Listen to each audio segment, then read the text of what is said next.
Welcome to this presentation on the MECE Framework. In the next few minutes, we'll explore a foundational tool that's used by top consultants around the world to break down problems and develop actionable solutions. If you're interested in more of my work or want to connect professionally, feel free to check out my LinkedIn. Let's begin by understanding what MECE stands for and why it's so valuable in structured problem solving. Now that you know what the session is about, let's dive into the introductory concepts behind the MECE framework itself. The MECE framework stands for Mutually Exclusive, Collectively Exhaustive. It's a method designed to organize information logically, making sure that every important aspect of a problem is addressed, but only once, with nothing repeated or overlooked. This principle is core to consulting and especially useful when tackling complex issues or preparing for case interviews. Here's what each part means. A mutually exclusive. Every category should be clear-cut and distinct. This means there's no overlap between different groups of information, so you don't double count or miss out on critical details. A collectively exhaustive. Together, all your categories should cover every possible angle of the problem, ensuring nothing vital falls through the cracks.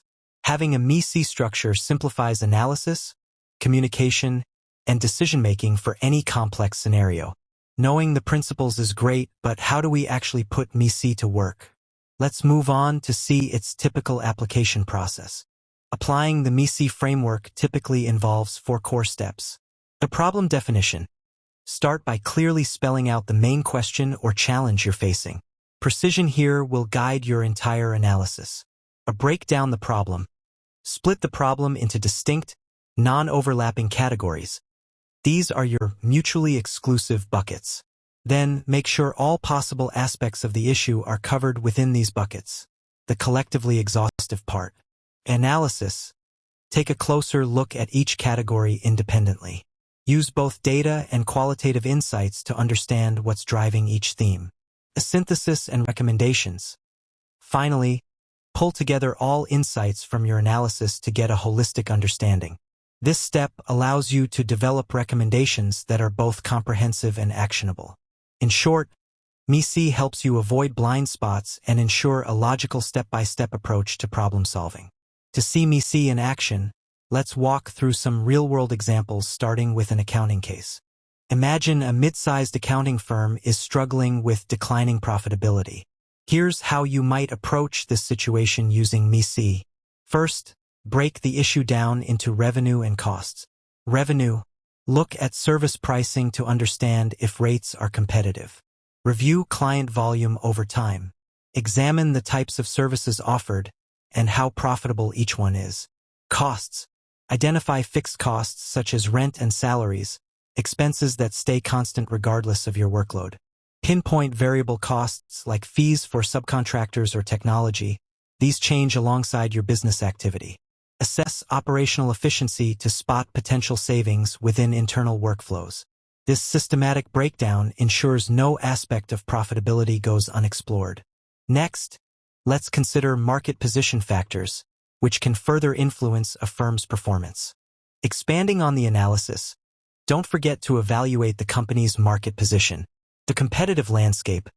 Understand how your firm stacks up against competitors in terms of market share. A client satisfaction. Measure how happy and loyal your clients are, as retention is key to long-term success. A brand strength. Assess how your firm is perceived. Brand reputation can directly impact your ability to attract and retain clients. By adding these dimensions, you ensure your recommendations are not just financially sound, but also strategically robust. Now, let's switch gears and see how MECE can be applied to a finance scenario involving an investment decision. Suppose a private equity firm is considering purchasing a retail chain. You'd use MECE to evaluate if it's a good investment. Strategic fit. Assess the chain's current market position. Look for potential cost and revenue synergies with the rest of the portfolio. Consider the growth prospects for the retail chain. Financial health. Analyze historic revenue trends and growth rates. Evaluate profit margins and overall profitability. Check how efficiently the company generates and manages cash flow. Assess the amount of debt and the financial leverage of the business. This comprehensive view ensures every relevant financial and strategic angle is considered. Beyond strategy and health, valuation and risk are crucial in investment decisions. Let's cover those next. When analyzing an investment opportunity, don't forget valuation and risk. Evaluation. Perform a discounted cash flow, DCF, analysis to get at the intrinsic value. Review how similar companies are valued using market multiples. Study precedents from recent transactions for insight into reasonable price points. Risks. Evaluate market risks like competition and overall market trends. Consider operation risks involving management and process efficiency. Look at regulatory risks, such as compliance with laws and industry regulations. By addressing valuation and risk using MECE, you're able to provide a well-rounded, confident recommendation to investors. Finally, let's see how MECE assists with another critical challenge: supply chain disruptions. Let's say a global electronics manufacturer is facing supply issues due to geopolitical tensions. MECE can guide your response. Supply side. Examine how reliable and high-performing your suppliers are. Consider diversifying your supplier base to mitigate the risks of disruption. Review the availability of key raw materials, critical for maintaining production. Logistics. Look at transportation routes for efficiency and reliability. Evaluate warehousing capacity and how inventory is managed. Analyze the distribution network to spot bottlenecks that might slow deliveries. Each supply and logistics factor is covered independently, preventing problems from being missed. It's also vital to assess demand and regulatory factors to complete the picture. To fully resolve supply chain disruptions, analyze the demand side and regulatory influences. Demand side. Review demand forecasting models for accuracy. Assess inventory management, including turnover rates and levels. Examine customer ordering behavior and fulfillment trends. Regulatory and geopolitical. Consider the impact of tariffs and trade policies. Check the political stability of supplier countries. Ensure your processes remain compliant with international standards. This holistic MECE approach gives you the clarity to recommend robust solutions even in complex global environments. Having seen MECE in action across different industries, let's recap why it's such a powerful analytical tool. To wrap up, the MECE framework lets you structure complex problems with maximum clarity and thoroughness.